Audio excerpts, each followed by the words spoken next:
Barça 0, Osasuna 0. Un match pauvre. Un match qui donne sommeil. Nous sommes à la mi-temps, mais la pauvreté de ce match me laisse croire que le Barça risque de se faire piéger. Ça sent le piège.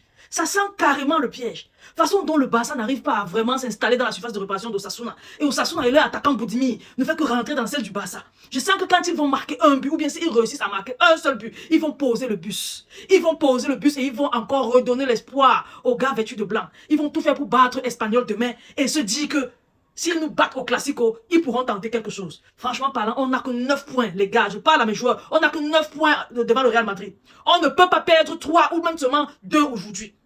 Aujourd'hui, on ne perd aucun point, s'il vous plaît. Bon, la pauvreté de ce match-là, de cette première mi-temps, Hansi Flick, arrange-nous ça. On ne peut pas regarder un match aussi pauvre en tout. Qualité de jeu, intensité, même présence dans la surface de réparation pour le Barça. Parce que Boudimir est régulièrement dans la surface de réparation du Barça. Mais le Barça, dans la surface de réparation de Osasuna, on ne voit presque personne. Rooney qui ne va pas en profondeur. On a de l'autre côté Cancelo.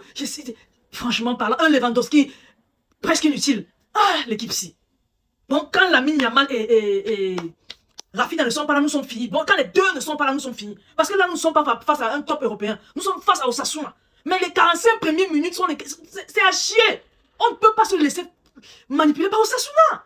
Osasuna ne fait même rien. Eux-mêmes ne font rien. Sauf que le Barça ne fait aussi rien en retour. Du coup, ça donne un match tellement pauvre. J'ai peur qu'on se fasse piéger durant ce match. Et si le Barça ose perdre des points aujourd'hui, le Real ne va pas perdre demain. Si on gagne aujourd'hui, peut-être le Real va perdre demain. En bref.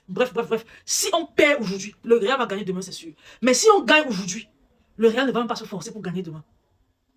Donc c'est à nous de faire le job aujourd'hui. La qualité de prestation que je vois, c'est là. Ça n'en vaut pas la peine. Pas du tout. Hansi Flick, on sait que généralement nos premiers mi-temps sont merdiques et que tu bonifies la chose en seconde mi-temps. Il est bien vrai, Lamine Yamal n'est pas là. Mais fais-nous rentrer Rafinha qui vient se rôder avant le Classico. Il ne va pas seulement rentrer en match pour le Classico comme ça. Fais-le venir, qu'il se rôde, qu'il déséquilibre tout ce que Osasuna a mis en place là. Parce que nous sommes en train de subir Osasuna presque. Nos joueurs, pardon, ne nous faites pas ça.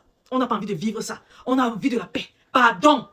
Les merengues ont ouvert les yeux, ils nous regardent. Ils attendent un faux pas du Barça pour nous insulter. On n'a pas envie de ça. Les gars, reprenez-vous et sortez-nous une top deuxième mi-temps. Marquez et gagnons ce match. On va chanter pour vous.